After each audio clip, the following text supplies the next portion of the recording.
morning, grade 5 Rose. Good morning, Teacher Darwin. So before tayo mag-start sa atong discussion, so kindly stand up for our prayer. Chelsea, please lead the prayer. Let us pray in the name of the Father, and the Son, and the Holy Spirit. Our Father, who art in heaven, hallowed be thy name, thy kingdom come, thy will be done, on earth as it is in heaven. Give us this day our daily bread, and forgive us our trespasses, as we forgive those who trespass against us. And lead us not into temptation, but deliver us from evil. Amen. In the Father, and the Son, and the Holy Spirit. Amen. So good morning again, grade 5 Rose. Good morning, Teacher Darwin. So ganahan mo mag-energizer. Yes! Paano ka mo wala? Yes! Ito ka mo. So mag-energizer ka. So manayaw ka ha. Musuot ka sa ako ha. Here.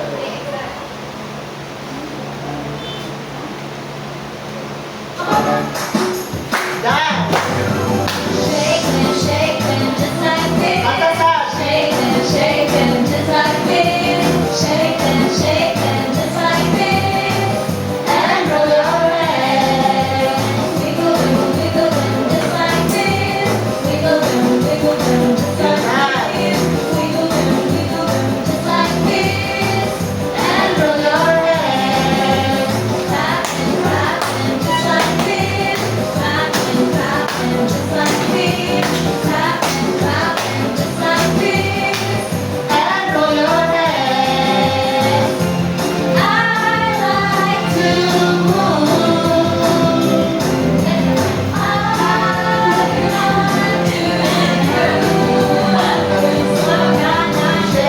Shake them, just like this.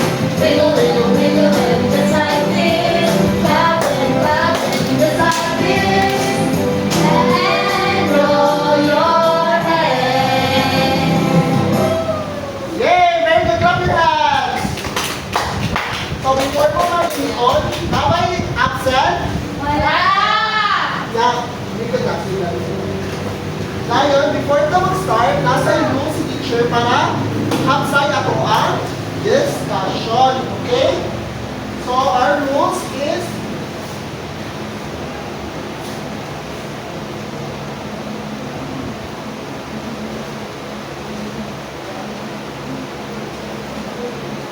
okay, please read. Say please and thank you. Make friends and be kind. Always give your best. Raise your hand to speak. Think before you act. So, S stands for say please and thank you. So, isa yung buhatod kailangan look please or thank you as a sign of Respect. Now, next, M stands for make friends and be kind. So, kamu-kamu naman din dapat magbinutan mo sa usang usa. Yeah, next is always give your best. So, sa answer na ito, dapat ihatag inyong best. Then, next, R stands for raise your hand to speak. So, before they mo answer, sa patol, Raise your hand. Okay, very good. And lastly, T stands for Think before you act. So, before mo bubuhat ng bakit, dapat tinuna mo ng naon. Sakto ba na yung gibuhat, okay? Okay, sir. Okay, very good. So now, kung saan natin itong di-discuss pag last meeting, It's all about fraction. So, kung saan yung example sa fraction, Sarah, One. ibutan din sa board.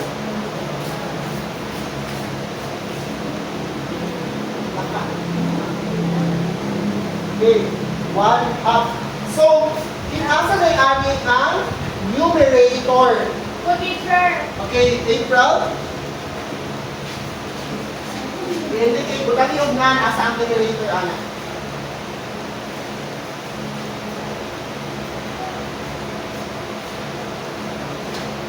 Okay. Ang denominator.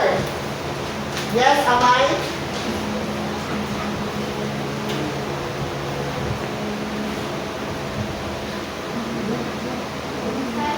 Teacher.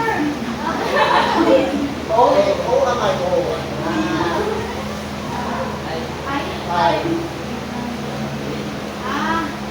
Okay, indicate the fraction bar or red column. Si Chelsea na lang. Mary Joy, kaya ka na makaka-answer. Fraction bar or red column.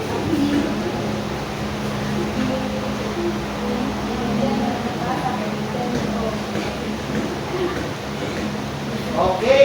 Sakto ba ang nakitang suwat? Yes, teacher! So, ang 1 kay ang Numerator. Ang 2 mao ang Denominator. kay ang kaning line hindi mo itawag na to on Fraction bar. or Red column. So now, kay naka-remember na mo sa to ang discussion pag last, ganahan mo ko mag-activity. Yes, teacher! Okay, so for our activity, atong gitawag og illustrate me. So for the mechanics, I will group you into 2 groups. So, muni ang group 1, muni ang group 2. So, si teacher mag-provide each group a bond paper and a candle pen. So, muna lang akong gihatag ninyo. After, ask students to visualize the fractions into model. So, nakihatag ninyo ang mga fraction kasi mo i-visualize. Okay, this is for group 1. This is for our group 2. This is for group 1. So, i-visualize na ninyo into model. Rectangle model ang gamiton. Anak-tanan. Dahil inyong i-shade ha, kung sa hindi pa ngayon sa 1, kana nasa likod. So, the group that has more, kung kinsay makauna o face dito sa front, siya ay maka-daog. So, ready na ba? Rectangle shape ang gamitin. Yes, rectangle shape ang gamiton o dapat maigo na tanan ang hangin. Sige. I will start in 3, 2, 1, go! Rectangle gamiton o visualize. Iigo tanan ha.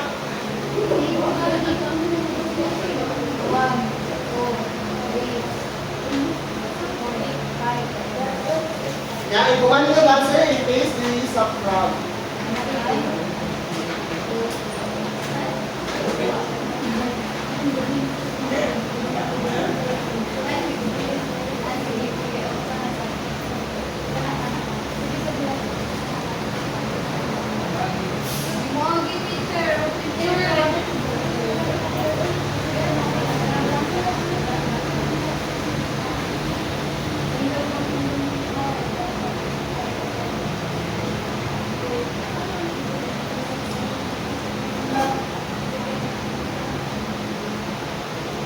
Okay? Kung kinsay makauna, okay, sa front, sa blackboard mo ay na-eye bright or ribbon.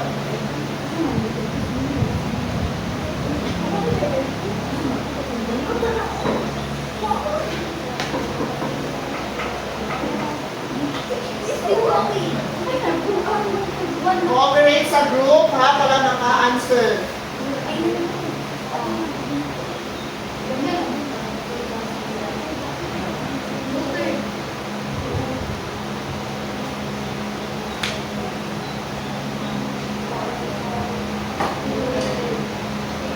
Okay, group 2 is face sa front. Okay, wait sa.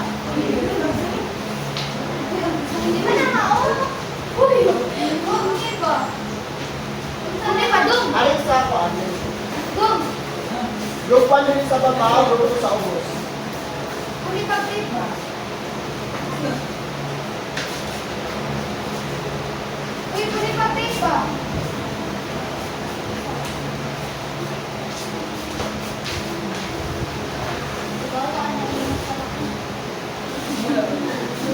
Okay.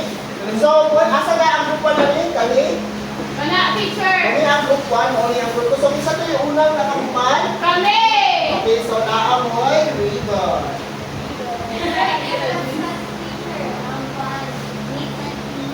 Okay. So, group 1, meron sa rin yung pag-answer. Explain to your front. Gusto yung pag-answer. Mary Joy.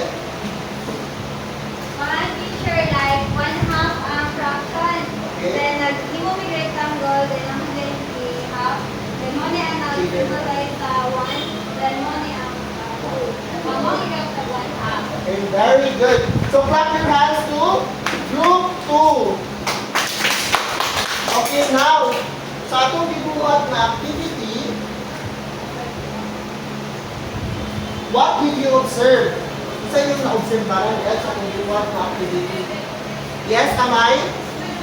Isa itong isa yung obserbahan sa pagbuhat mo sa activity. One teacher mag-shade me, ang may shade teacher ka nga sa babaw teacher. Kumpila ka nga sa ubos kay mo sa kakwa na mo ang mobile control. Okay, very good. So, nagbuhat mo og model na inyong shade na kung sa yung pangalit sa Given. Okay, very good. So, kung saan niya itong topic karon, what do you think na itong topic? Kung saan topic na karon? Wala mo idea? Wala teacher. Okay, so our topic for today is all about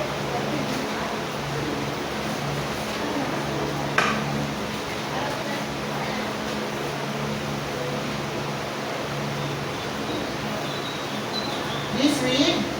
Visualizes multiplication of fractions. Okay, so our topic for today is visualizes multiplication of fraction. So, ako sa i-define kung sa multiplication of fraction. So, multiplying fractions is defined as the product of a fraction with a fraction or with an integer or with the variables. So, ang multiplication of fraction dahil i-divide ang isa ka fraction sa, times ang isa ka fraction sa isa ka fraction. So, the my procedure in multiplying the fractions. So, atong pagdili kay multiply the numerator with numerator, dayon i-multiply ang denominator with the denominator, dayon if ma-simplify kay i-simplify. So, natay example. So, 1/2 times 1/4. So, ato lang buhaton, kay times kami si numerator o si denominator. So, 1 times 1 is 1. So, 2 times 4 is 8. Ma-simplify pa ba siya? Okay, so our answer is 1/8. So,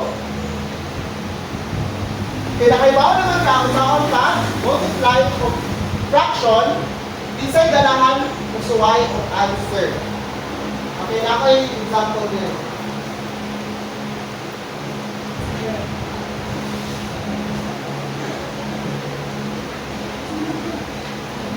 Yes, Mary Joy?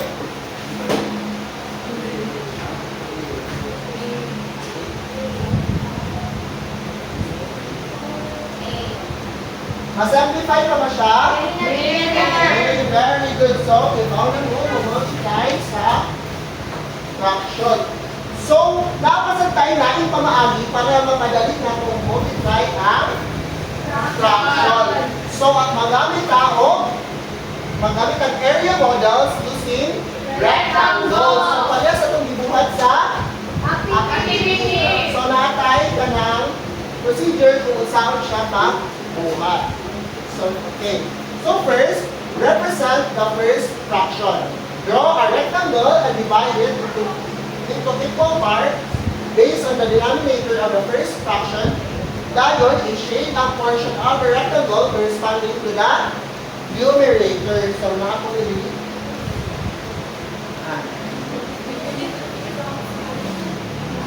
Okay. Ready? So, muli siya, atong parang alikan, 1/2. So, mag-shade daon sa ka. Siya yung 1/2 siya. Dayon, i-times nato sa 3/4. So, pila man ka mo katong shade na ani? 3.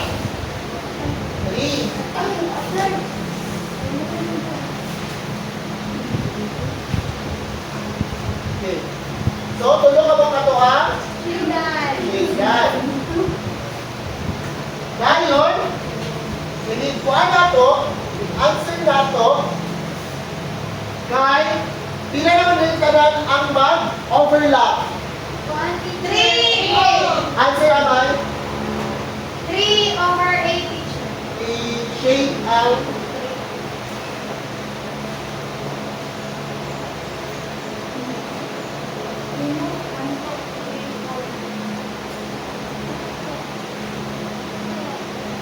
Okay, so, pila answer naman? 3/8, teacher.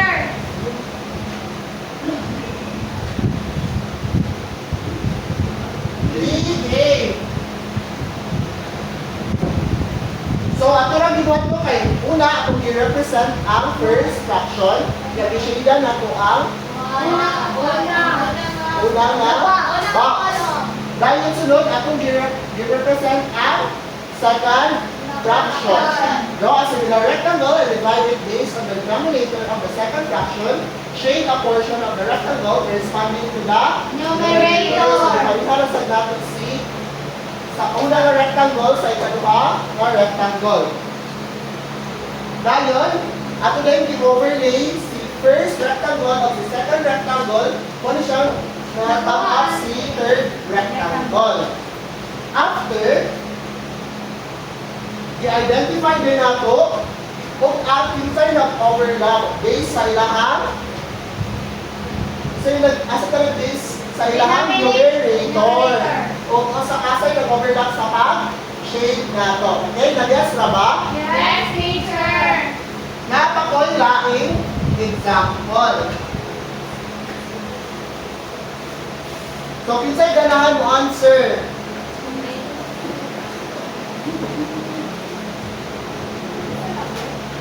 Sarah, ganahan na mo answer. Si Greg, teacher.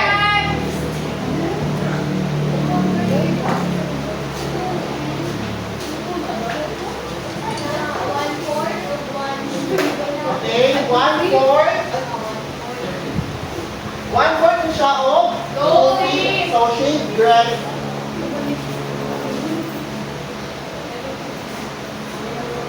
Shade. 1/4 ang unang rectangle. Sige, shade inside. Then ang... Okay, asa may na overlap nilagay. Red, na each one in the shade. At sino sa pinatanan?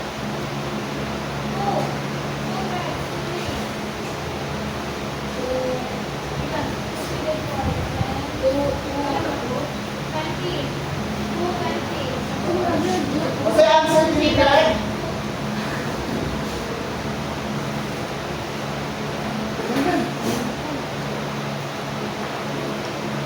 So, di na lang Greg sa answer. Okay, sakto ba si Greg? Yes, teacher. Simplify pa ba siya? Yes, teacher. Okay, simplify, Mary Joy.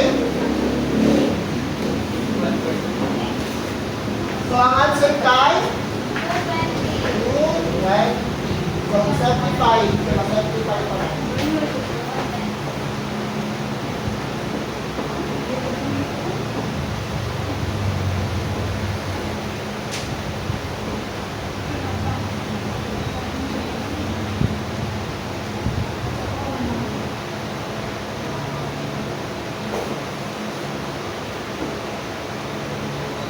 Okay, so ang answer kay? 110. So, nakasabot na ba mo sa ito ang i-discuss, class? Yes, teacher. So, ganahan na mo mag-activity na sad? Yes, teacher. So, our next activity is called Think, Pair, and Solve Problems. Groups na lang na siya, hindi na siya pair. Okay? So, kamo, with the same group, kamo nag-apoy ng kagrupo. Yan? Nya, kana maghatag ko ninyo o cartolina. Ano kayo cartolina nihatag? Diha ninyo i-butang ninyo ang answer. So, maglihog yapon mo o butangan yapon ninyo o visual model. I-visualize yapon ninyo ang inyong answer. Okay? So, kita una makahuman na ay ribbon na sad. Okay? Nakasabot na ba, class? Yes, teacher. Nakasabot? Yes, teacher. Okay, so here are the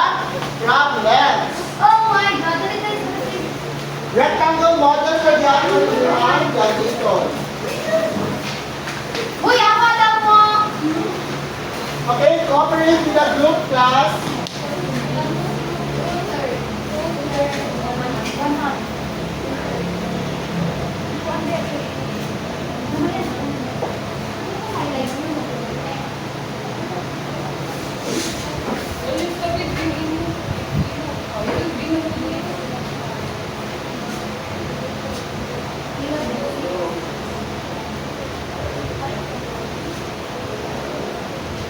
Guys, ma-simplify ang answer. Simplify ha.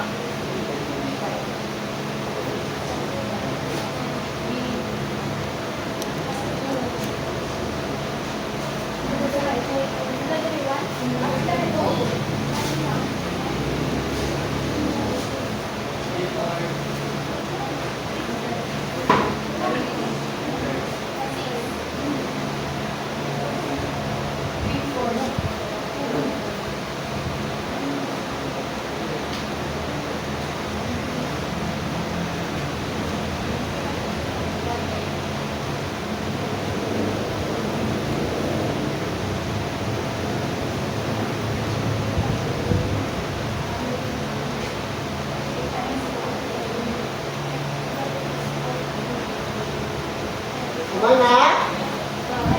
Mana class?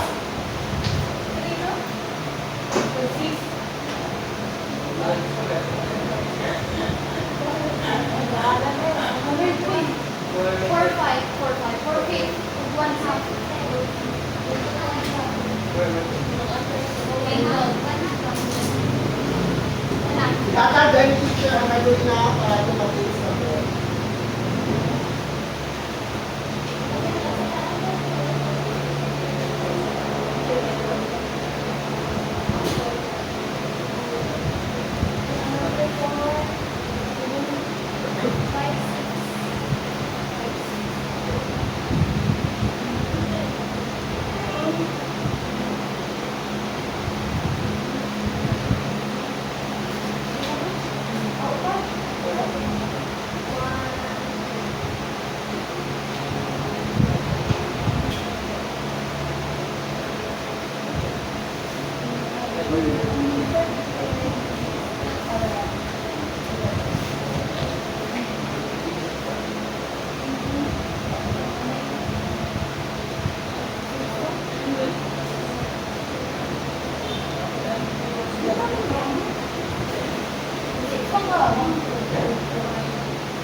Isa to sa plan.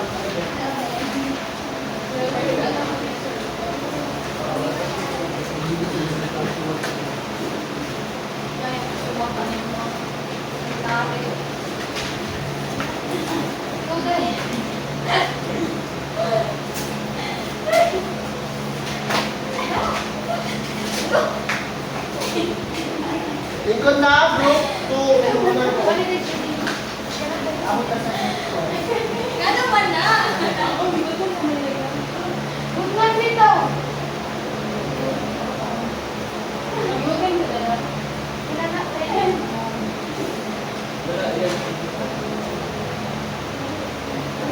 Mana group 1? Hindi pa pa din.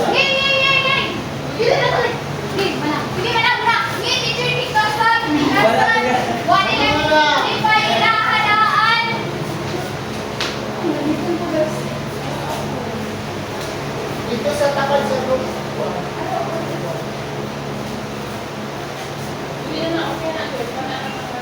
Okay. So, ang account, ang sa tanaw, sakto ba? Ito ang answer. So, kita na yung una ng 1? Ang group 2, pa ba? ilang So, ang nakadaog kay ang group 1. So, kamuna tayo na ay ribbon. So, group 2, give a wow clap to group 1. 1, 2, 3, Stand up, group 2. And in the count of 3, 1, 2, 3, go! 1, 2, 3, 1, 2, 3. Wow! Galing! Wow! Galing! Wow! Wow! Galing! Galing! Okay, very good. So, nakasabot na yun po sa atong lesson for today. So, kung nakasabot naman yun sa atong lesson for today,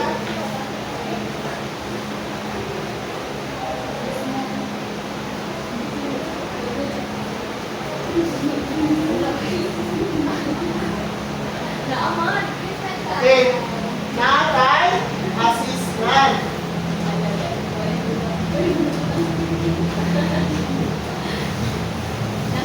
For your assessment, please read. In each sheet of paper, visualize the following multiplication of fraction. So, what to find siya, i-copy ang answer. I-visualize sa gapo ninyo gamit ang rectangle. Okay? You will start now. Kumana, class? Yes, teacher. Okay, mag-answer ka. Kasi ganon, mo answer sa number 1. Very good. Number 2.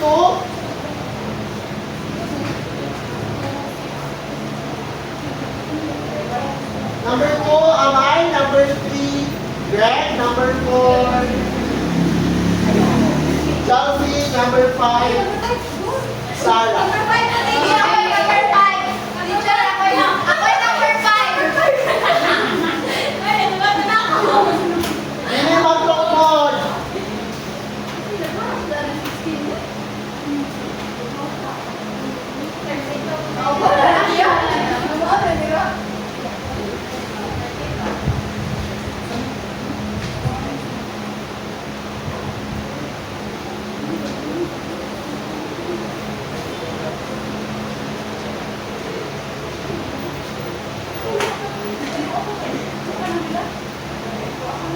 Sarah, mag-answer ng sunod ko. Wala ka rin tayo. Hindi ka kayo po.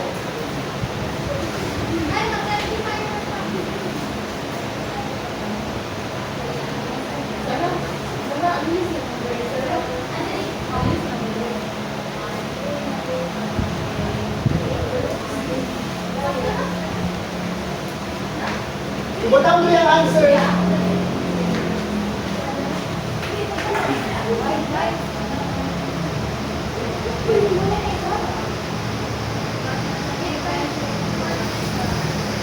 Okay.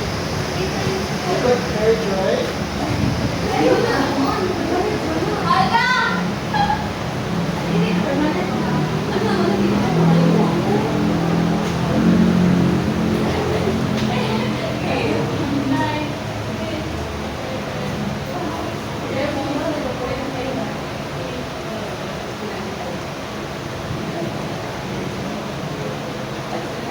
Okay, sige na. Answer na ninyo. Answer na ninyo. Sige na answer. Sige na lang sa inyo. Sige na lang eh. Okay, answer na.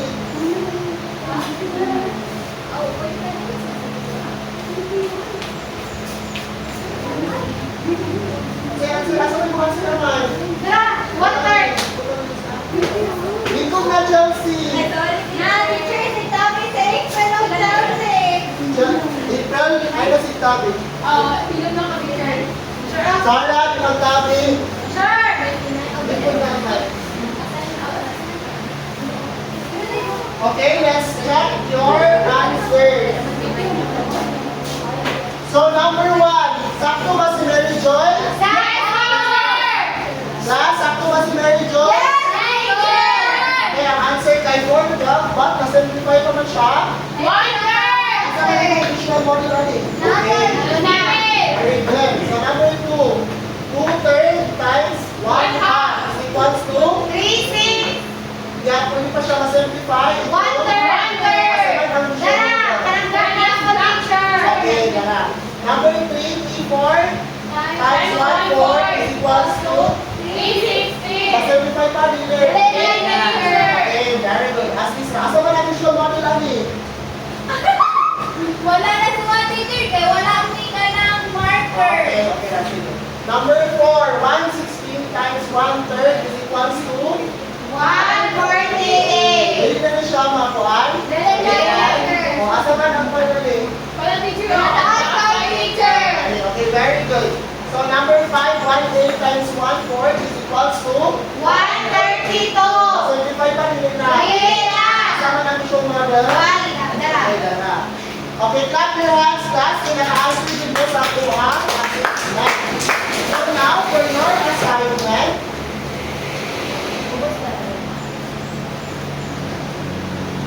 please read.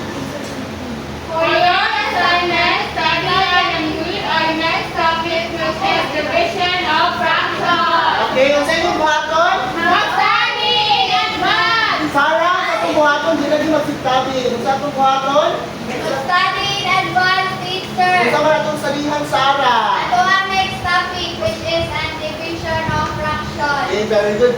Always, Jude, lagi think before you act, Jude, before mo magtabit kay masuko si. Teacher. Okay, now, so, kaya nakasabot naman mo, unsa gali atong gitapik karon? Visualizes multiplication of fractions. Okay, Mary Joy, please, unsa imong nasabtan sa ato ang topic karon? Visualizes multiplication of fractions, teacher, kay nag-use me our model such as a rectangle. Then, ang mga i-identify kung saan siya pag-multiply and then pag-simplify kung simplify ang given number. Then, ang pag-overtake sa first fraction and second fraction, ito mo ito ang third. Okay. Give Joy a wow galing clap. Sige, sana. Barog. And a count of 3 and 1, 2, 3, go! 1, 2, 3, 1, 2, 3. Wow, galing! Wow, galing! Wow, wow, galing, galing! Okay, so, congrats! And so, before we end our class today, natay prayer. So, please stand up. And then in the Father, Amory, please read the prayer. and in the Father, and the Son, and the Holy Spirit. Amen. Glory be to the Father, and to the Son, and to the Holy Spirit, as it was in the beginning, is now, and ever shall be, world without end. Amen. And the Father, the Son, and the Holy Spirit. Goodbye and thank you, grade 5 Rose. Goodbye, and thank you, Teacher Darwin. Okay, thank you.